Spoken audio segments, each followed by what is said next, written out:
Hello everyone, welcome back to my channel. In today's video, we are going to learn how to create an AliExpress account step by step. AliExpress is a popular online shopping platform where you can find great deals on variety of products. Now let's get started. First of all, open your AliExpress app. On your screen, you can see several options to sign in or create your account. You can either manually type the email or continue with Google, Facebook or Twitter account. I'm going to use Google account. Tap on Google. Then select the email that you want to associate with AliExpress account. Tap the email and tap on OK.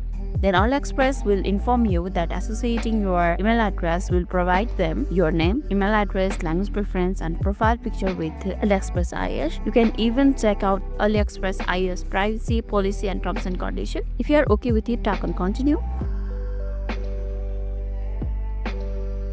And congratulations, you have successfully created an AliExpress account. If this video made your day a little bit easier, don't forget to like and subscribe for more amazing tips. Thanks for watching and I'll catch you in next video.